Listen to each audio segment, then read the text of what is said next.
Hey guys, I share Rachel Legends. Welcome to the video. Sending some love, some positive vibes your way, especially if you're going through something and you need them out there today. Man, I just saw that interview. Did you guys see it pop up in game? In case you didn't, Plarium had a little bit of an interview. A few of the takeaways that I had before we jump into the main video here today were Harvest Jack buff coming in March. Excited about that. Clan Boss, old school Clan Boss changes coming up sometime next year. Filter for gemstones coming in February, equipped gemstones. Hell yeah. Super Raids to Iron Twins coming in February. Instant Battles to Chimera coming in late 2026 next year. And 5 more stages with one-time rewards. No energy cost. Can only beat them one time on the next event dungeon. What else?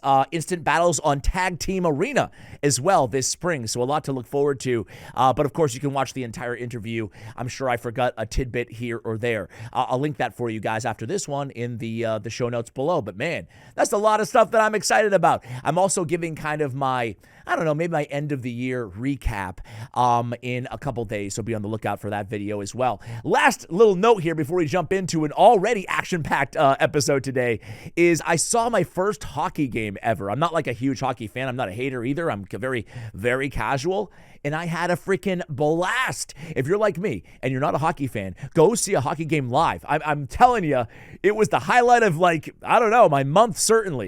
Anyway, Yuletide Deck of Fate. So the best strategy for the Deck of Fate, guys, if you're going for Hilvi, and I think she's a great champion. I see a little shade being thrown at her here and there, but I think she's fantastic, even without Torment, especially, though, with Torment.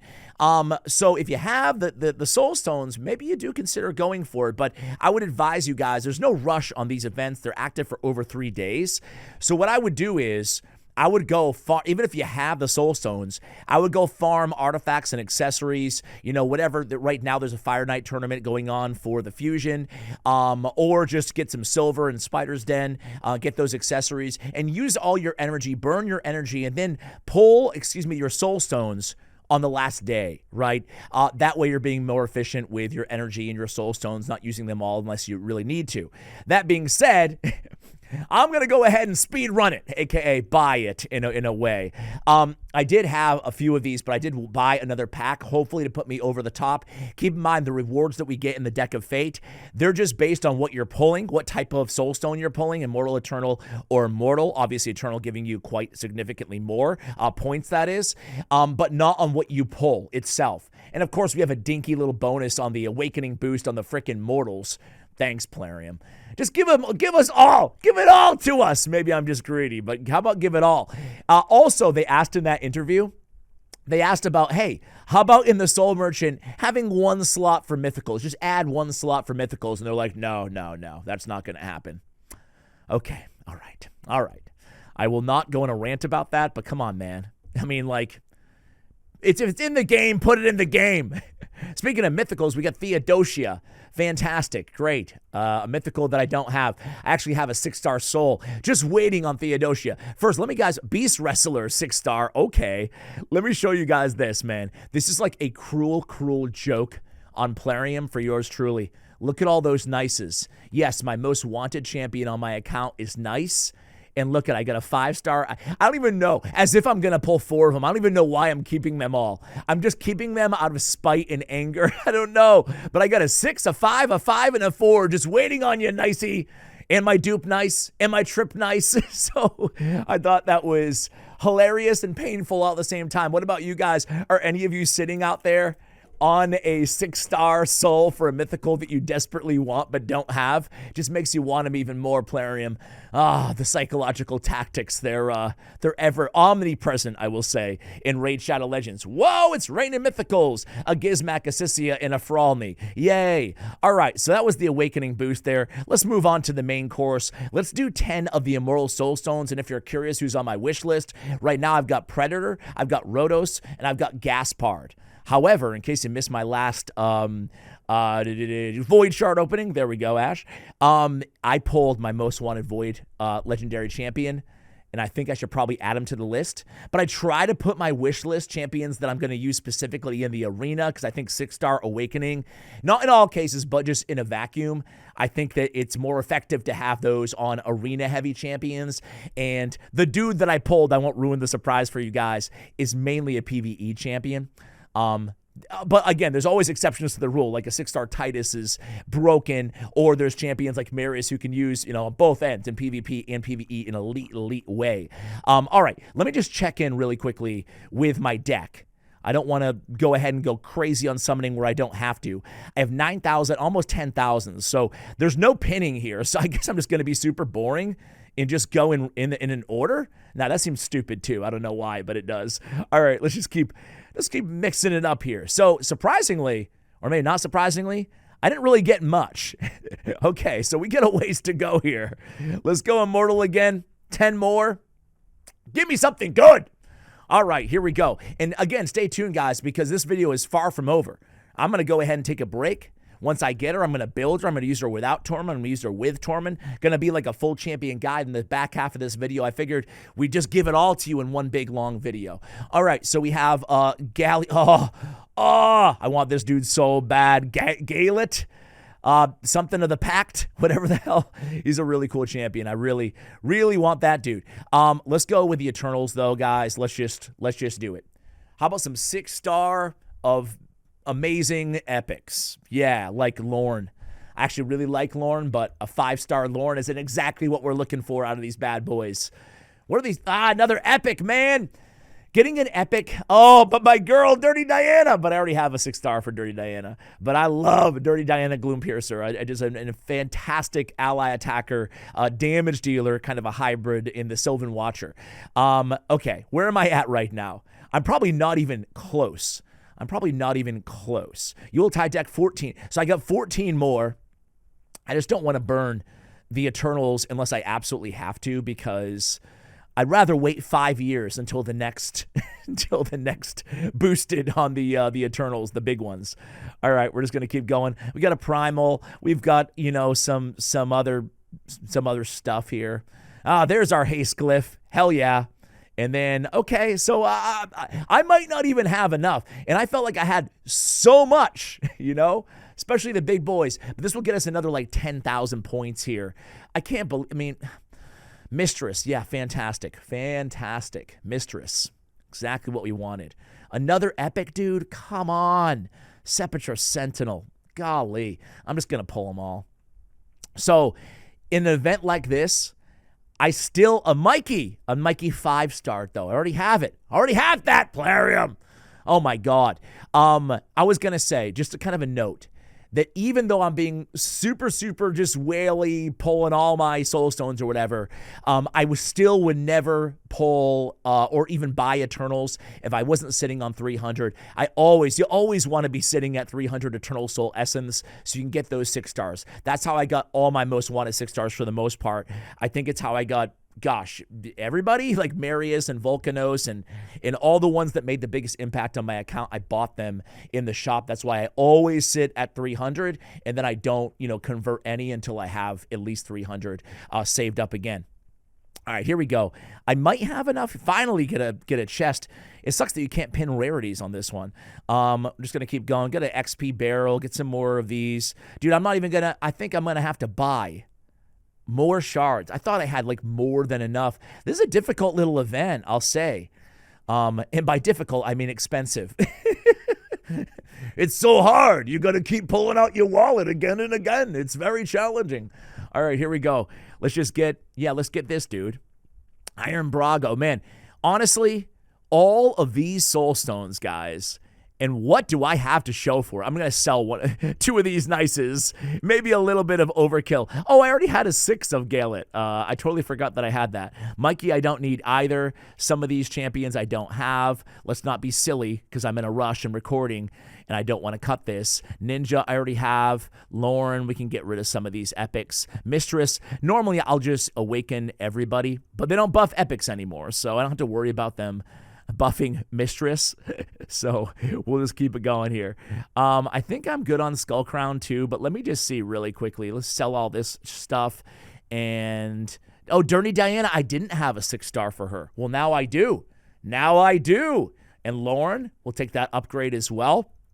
Lorne the Cutter is a sneaky little champion. Lorne the Cutter is actually a good draft choice for Grim Forest because he has that heal reduction. He's got some damage. He's got turn meter depletion as well. It's a good little sneaky epic champion out there, who's kind of old too. He's not an OG in the game. Wait, that's it? All right, be right back. Wait a second. I don't need to be right back. I can probably just buy my way through this. We're going to buy one right now. Hopefully this is enough. I get 16 to the small guys. And that wasn't much. I think I only need like 2 or 3 more, though. So I can't believe we pulled pretty much nothing. I was like, the first half of the video is going to be great. People who just love the summonings, see all the amazing awakenings that I get, they'll be thrilled. And I got nothing. Another epic, man. Oh, Sylar 5-star. Come on, man, dude. Plarium is not happy with yours truly lately. Golly, they're giving me all the bad mojo, all the bad luck. All right, here we go. Well, we finally completed it. Hey, we get a badge. I don't know why. I've confessed to this before, but something, it's kind of a cool one. Something about me likes badges now. I don't even know why. All right. I never really cared when they added them, but now I'm like, a new badge. This is exciting stuff, ladies and gentlemen. All right, let's get her, guys. Let's get her. So, hey, by the way, I got 19 fragments on Anaxia from my first rotation of Grim Forest. That's not bad. I hear a lot of people complaining about the Grim Forest rewards, but I found even the artifacts and accessories after I collected everything now, like, I don't know. I hate to be positive, but I was actually really happy with the rewards. I think that after a few months of that, it's certainly going to add up in a big way. So I thought it was pretty reasonable. What about you guys? Hilvi the Rime-Called. There she is. Let's quickly review her kit. I want to take a look at her stats. And then we'll pair her with Tormund. We'll try her out. I'll show you my favorite build on her as well. 20k, almost 1400 on the defense, 110 base speed. She got the speed in all battles by 19%. She's like freaking Senna Amberheart, with a little bit of frost put all over her body. They rushed this one out, guys. Let's take a look at Hilvi, right? There she is. Okay. And then look at Senna. I mean, she doesn't have the book, but very, very close. Maybe a little bit. And they have the same kind of thing as Demitha. It's like this. It's all the same thing, right? Who has the book, though? I know somebody. Does Avir have it? No. Who has the book? Be right back. Let's talk about our kit really quickly, and then I'll go build her, and I'll cut to then. So we have Frostflame Torch. This is a 2-time hitter with a decreased defense. Tormund's going to instantly activate his Rime Fire. On the A2, it's remove buff, place a freeze. If Tormund's on the same team, Blizzard Rage. Blizzard Rage is his A3, the AoE provoke, right? Kill's cooldown cannot be decreased or reset, which is not a great thing. You can't, reset this ability, right? On the Ward of the Glacier, it's an AoE revive, 50% HP, 30% turn meter. Not the strongest on the revive, but the cooldown, the cool thing, I'm reading ahead, the cooldown, you see? The cool thing is a block damage and increased speed on all allies will place these buffs even if no allies are revived. But if no allies are revived, you're also going to turn the why can't I speak? You're also going to turn the fill meter, guys. You don't get quality breakdowns like this on just any YouTube channel, okay? It's just Ash Raid Shadow Legends.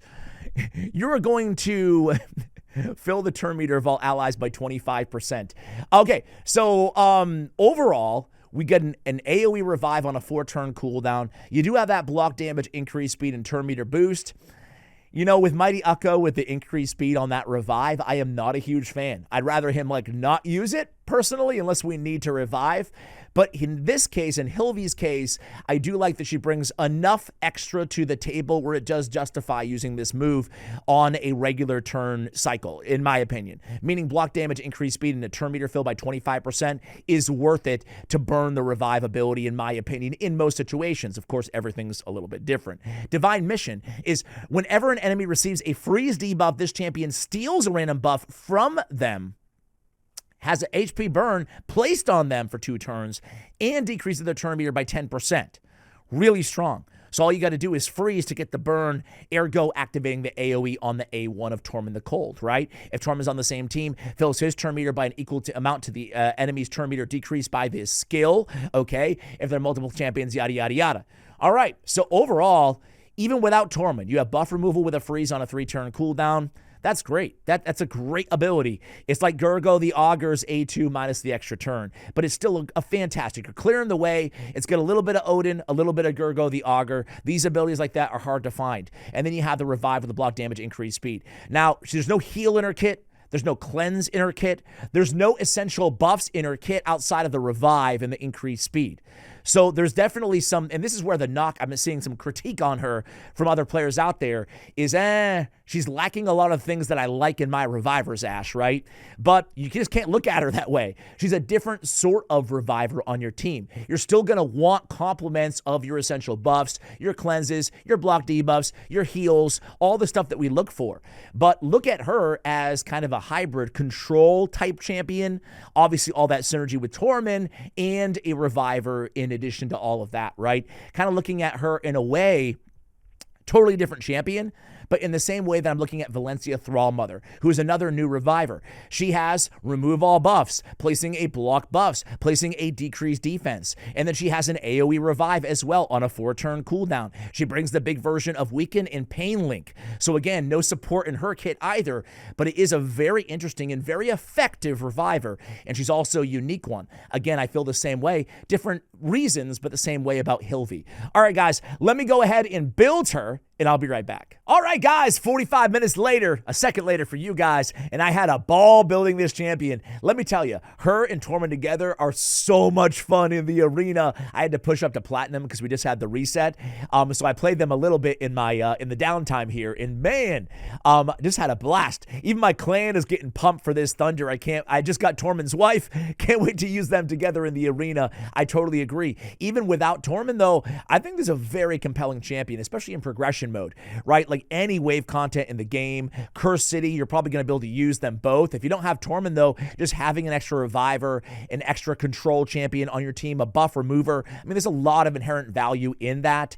I like that passive even in the arena, even without Tormund, right? Some unorthodox teams you can build around her. I especially like her in Siege, right? Using her in Siege and with Tormund in a dwarf-only Siege would be absolutely lethal. So there's a lot of areas in the game where you can absolutely take advantage of her kit. And being a Reviver and a pretty competent Reviver with a unique passive as well, you can use her as support in progression mode basically anywhere in the game, right? So she does have a lot of utility in my opinion, maybe just not that traditional utility that we see from other Revivers like a Senna with the continuous heals and the more traditional kit. Anyway, I have a quick intermission before we jump into the build and the playtest here. I have my 4 mythical mats, or my 100 mythical mats from my Grim Forest. So this is my shot at getting my first Grim Forest mythical relic. So let's go ahead and do it, guys. Give me that Christmas mythical. Boom! Oh my God. Oh my God, another wand! Listen, I always say this every time. I am not complaining about Wand of Submission. It is probably the best, or in the conversation for the best legendary relic in the game. But check out, I mean, I always joke about it, but let me just prove it to you guys. I must be setting a world record for wands right now, right? Can I just rarity, legendary? Let's clean it up. Are you ready for this?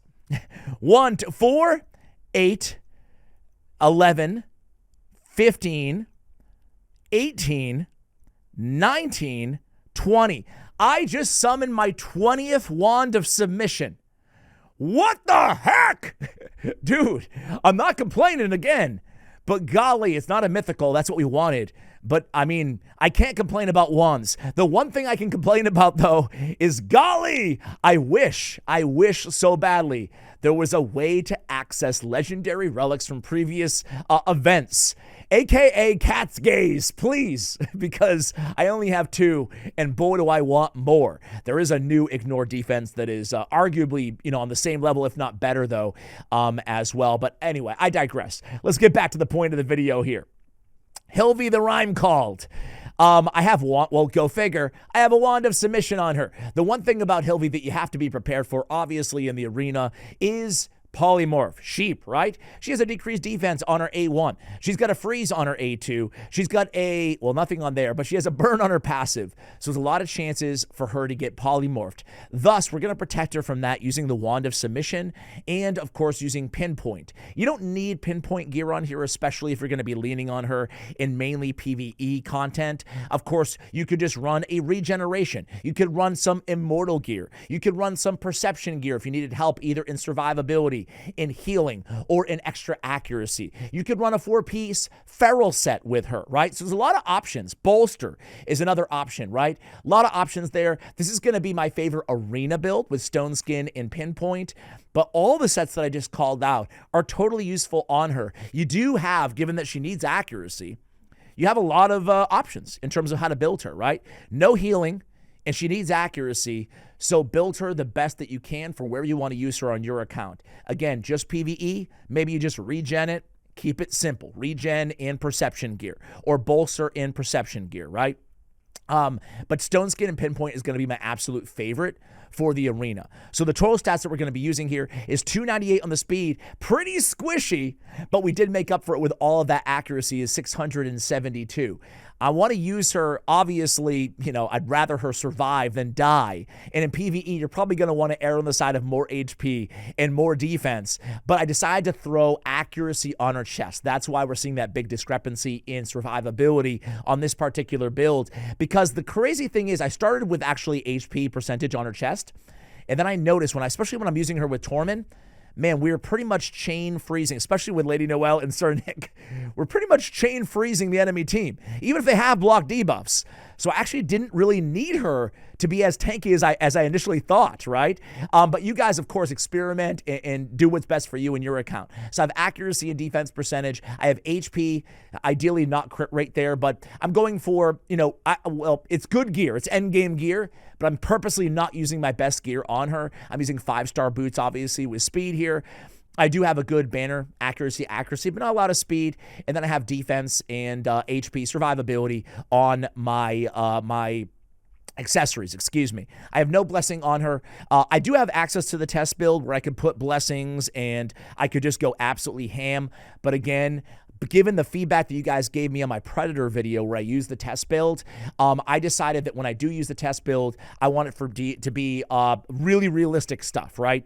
That way it can pertain to the most amount of viewers as possible. And you guys know how to scale her into the end game, of course, right? A champion like this, of course, when we talk about blessings, I mean, you could run her in a number of different ways, right? On her AoE on the A2, it is not an attack, right? So we're just removing buffs and placing the freeze, which is great in my opinion, right? That way we don't have to worry about weak hits. She is force affinity, which I absolutely love. All right, so we already talked about the Relic Wand of Submission. Listen, I have access to the test server. I could have decked her out to the 9s with Awakening and everything, but I decided to run her in today's video unawakened just to have something a bit more accessible for you guys.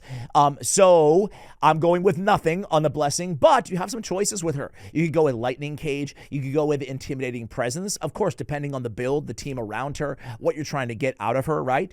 You could go with Temporal Chains at 6 stars. You could go with Life Harvest, right? Very good ability there as well. I think probably the most popular for PvE, excuse me, is probably going to be Polymorph. If you're just using her in PvE, hell, you could go with Brimstone on her as well. So those are all the options that I would consider in terms of blessings. The build that we have for masteries, I kept it pretty simple here. I came down the support tree. I picked up more accuracy with Eagle Eye. We need it obviously for the buff removal. We need it for the freeze on our A2. And of course, we could use it for the decreased defense on our A1 and the burn on our passive. For those reasons, we have Master Hexer to extend the duration of some of those. We have Lasting Gifts to extend the duration of the increased speed, specifically, excuse me, on that A3. It won't work with, of course, with the block damage, but I do like the idea of getting the increased speed for 3 turns instead of 2, given it's a 4-turn cooldown. On the defensive side of things, we came down Cycle of Revenge. I like to have Cycle of Revenge on my Revivers. Of course, if you didn't need the accuracy, if you're just using her in PvE, I would swap out Eagle Eye for Timely Intervention as my Tier 6 mastery, excuse me, blessing. Tier 6 mastery there. All right, so that's going to be the build. I gave her a little bit extra support, buff removal, stuff like that. I don't have high resistance on her, so I like going with Wisdom of Battle as well as Resurgent as kind of a tandem to help mitigate against, you know, being being debuffed, CC especially. All right, that's the build. Let's go into the arena. I have, I think, the same exact build, by the way, on Tormund here. So Tormund, you can run him in Lethal and Savage, or Lethal and Stone Skin, Savage and Stone Skin, you guys know.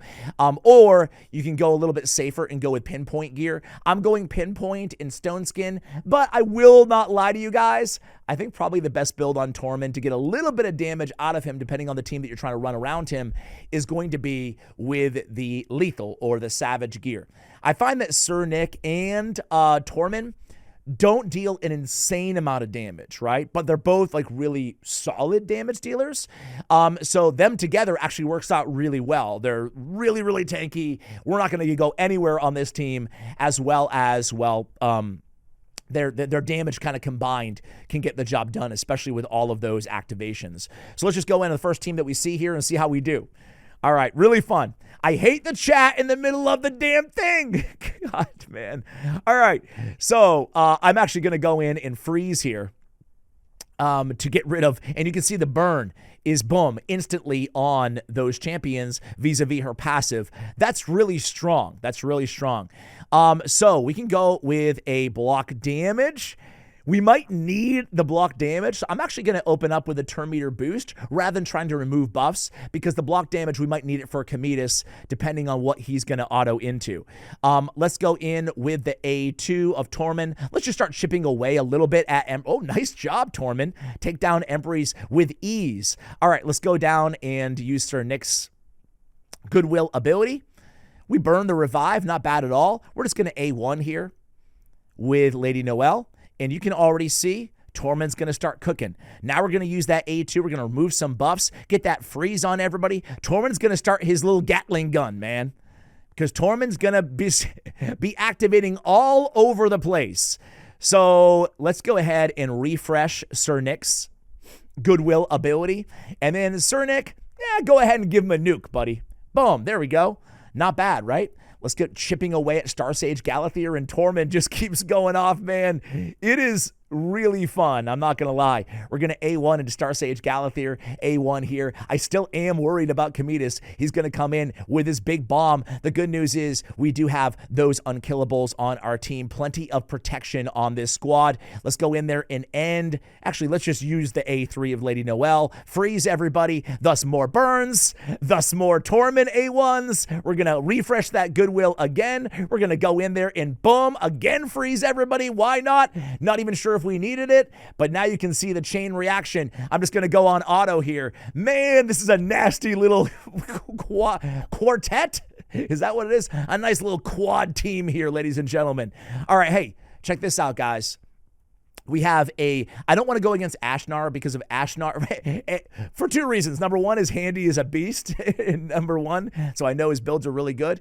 And number two is Ashnar will actually do the opposite. He's the best anti-burn champion in the game, so he'll ruin our burn strategy. Let's go against this big block damage tanky team. They have a Lady Noelle and a Sir Nick in their own team as well. I am closing in, by the way. I'm in grinding live arena. I'm just so into this damn game lately. I don't know what it is, but I am grinding live arena so hard lately.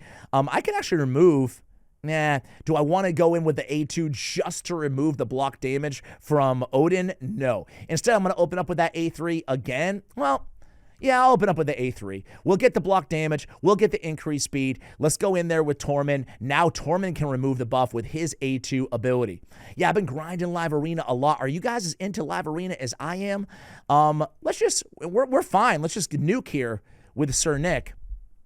And then, well, hell, I guess, I don't know if I want to, I don't know if I want to waste it right now. I'm just going to go in and block buffs instead. And yeah, sure, let's just keep chain freezing. I mean, this is insane. Look at Tormund, man. And Tormund, again, isn't even built to deal a ton of damage. Look at, he just can't stop, man. You can't stop a good Tormund. This is nuts. This is a nutty combo, man. If you have Tormund, you gotta go for her, man. You gotta go for her because it is nuts. I gotta give credit to Plarium here because, first of all, Tormund's a very old fusion. So, well, I want to go against this team right here. We might not win, but I want to go against a team that's going to go ahead of me, clearly. I don't have a very fast, by the way, Lady Noelle. 328 speed. I mean, It's not super slow, but that's my fastest champion on the team, right? 328, because I have Hilvi at 298, and that's it. I can't believe I'm going first against these squads. I want to go against a tanky team that's going to go ahead of me here. And we will see. Okay, so we didn't lose. So, and we have protected buffs against Sify as well. So I'm actually going to do the same thing. I'm going to open up with the A3 again. I like that we have the option. And then I'm going to go in and freeze, because Lady Noelle with Sir Nick on the team is going to ignore the block damage. There we go, if I can talk. Okay, let's try to see if we can remove, if we can steal anything. Yeah, okay. Or remove anything, rather, not steal. Because Embry's, probably going to make another updated video on Embry's. Because let me just tell you, as if you don't already know, but Embry's is just one of the sickest, strongest champions in the entire game right now in the arena. He might be the strongest mythical. I mean, obviously it depends on what you need, what kind of team you're running, but he is so freaking good. All right, I'm going to keep activating Goodwill just to keep us alive here, right? Going to go in with the A2. I mean, Sir Nick, I think I take it back, man. He can smack now. He can smack. Hey, we have our revive up. All is not lost. And now we land that freeze. Oh, how the tables have turned. Let's remove buff. That was the A2. We're going to go ahead and nuke Sir Nick. Not bad, Sir Nick. Not bad, buddy. Tormund's helping out over there. And we just keep going. We can't stop. We can't stop. Oh, my word. This is too much fun, guys. This is too much fun. My God. This is nuts. And I think I take it back, honestly. Sir Nick did a lot of damage there, man. He did a lot of damage. Hey, look at this Gaspard and Predator team. Very interesting. Let's take out Tormund. Let's pretend you don't have Tormund. Let's go with just I mentioned Polera, and I know a lot of people don't have her, but eventually you guys will. Probably some of you guys just don't really care about her because, you know, she needs a buff, in my opinion. But she is not a bad champion to think about in the context of this video. And listen, she's not the only champion that can pair with a Hilvi. Hilvi can go with, like, almost any sort of team, right? She's kind of independent woman, even though she's Tormund's, wife, I guess, right? The reason Polera is so intriguing is because she has a freeze that can't be resisted as well. So more freeze synergy here. We're just tripling down on freeze. But also, which will trigger the burn, of course, on Hilvi's passive as well, help trigger that. But also, she adds an intercept on all allies, which can obviously benefit this team tremendously, given that, you know, we all are freezing all over the place. This is very debuff heavy. So I like the idea of rolling Polera Fireheart for that very reason. She can also be a reviver on the team and even save Hilvi as well.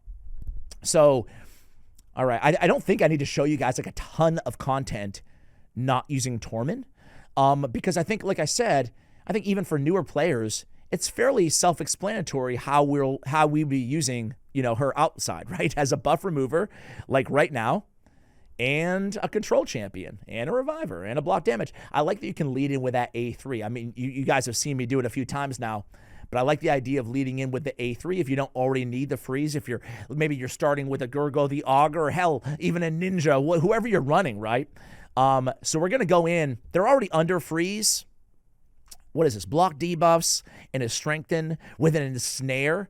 And the ensnare can't be resisted on enemies under a burn or freeze. Another reason she's perfect, right? Polera for this combo. Why is she not...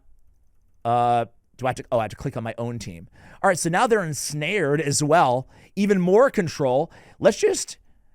I'm not going to lie, I'm a little scared of Predator. So I'm going to play it safe and go Goodwill here. We'll get those counterattacks anyway. It's just really insane. I can just A1. We'll go ahead and...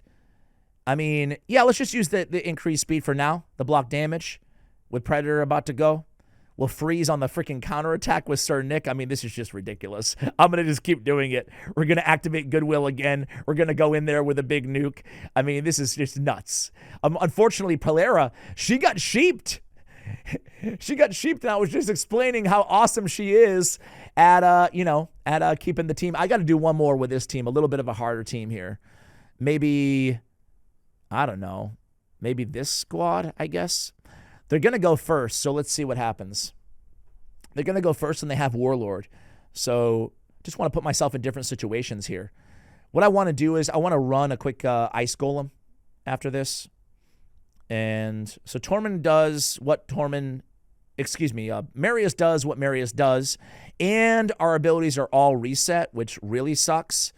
I don't really just want to give Arbiter a free revive and an extra turn right out the gate. So what we're going to do is we're going to switch forms because Marius is stunned, and we're going to go in and, I mean, they have everything known to man. I think we're just going to go in and reset right here. Okay. We have plenty of protection. We have 2 turns before we get back to that revive, though. That's the tricky part. Okay, he's going to get revived automatically by Polara's passive. Everybody gets 1 extra revive. Same thing on Hilvi. Unfortunately, though, we're just not that fast. So against a go-first team, need a little bit more in terms of survivability mechanism here. All right, guys, Ice Golem hard, stage 10. We're taking all of the champions that we've talked about already. Polara, Fireheart, we've got Tormund, we've got Sir Nick, we've got Lady Noelle, and we've got Hilvi. All together, man. Oh, golly. Look at this. Look at this team. I mean, the crazy thing is with all these freezes and provoke from Tormund too, there's just no way the enemy team is ever not frozen. Forgive the double negative, but they're never going to unfreeze, right? Like, we have way too much freeze. Even the counterattack and the freeze on the A1 of Tormund. And look at, Sir Nick. And look at Tormund. He just keeps hammering away. All right. I'll come back to you guys when we get to the Ice Golem, but I just wanted to show you guys just what it's like against wave content with this squad. I mean, golly. Be right back. All right, guys. I don't know. This team, I mean, famous last words, right? There's no way we're going to wipe on an Ice Golem run. No way with this squad. But will it take us forever? You know? Because here's the thing. This is one thing to keep in mind, I guess, in terms of the PvE viability, in terms of boss battles with Hilvi. She's still good, right? She obviously has that synergy with the buff removal, which is good against bosses. She has that decreased defense, which is great for bosses, especially from a reviver, single target on her A1. So she has a lot to bring to the table against even boss battles, especially with that AoE, that revive, turn meter fill, everything that we need. However, the damage on a team like this isn't going to be absolutely insane because we're not going to land the freeze against the Ice Golem or any other boss. Thus, we're not going to land the burn from her passive against the boss. So it's not like we could just slot her and Tormund into Spider or something, or, you know, Ice Golem, better example, right? Because we could still freeze, or excuse me, could still land the burn against the Spiderlings. But what I'm trying to say in a very convoluted way is we can't rely her to single target burn bosses who are immune to freeze, okay? Other than that, though, team's still going to get the job done, just going to take us a little longer, right? So I'll come back to you guys when the Ice Golem gets a little bit lower here, and we'll give our final thoughts and maybe a grade for this champion. All right, guys, so yeah, it took us a while. 5 minutes and 32 seconds, no big deal, but we got the job done. Listen, I love that Plarium's doing this. I love that they're taking a look at some old champions like Tormund, like Sir Nick, that frankly could use a big buff, right? But they're approaching it in a different way, as we've seen with Lady Noelle, the introduction of her last year as a fusion. And then as we saw now with the introduction of Hilvi into the game, right? We're seeing that they can add these other companion champions and really bring the value of these underwhelming Void Legendaries up with them. To me, it's a really cool thing that they're doing in the game, and I encourage them to do more of it. How about they give us a really proper companion champion to Fortis, for example, playing on that Fear and True Fear synergy that's quite a bit better than Fortis to bring him up with them, right? Anyway, who do you guys want to see them buff next in this sort of a way? This kind of soft, low-key, under-the-table buff that they do by adding somebody new to the game. Anyway, Sir Nick with 5 million, Tormund with 4 million, and Polara with 10 million damage there against Ice Golem, hard 10. Guys, are you going for Hilvi? If you are, and you have her already, what do you think of her? Let me know in the comments below. Much love, and as always, take care, guys.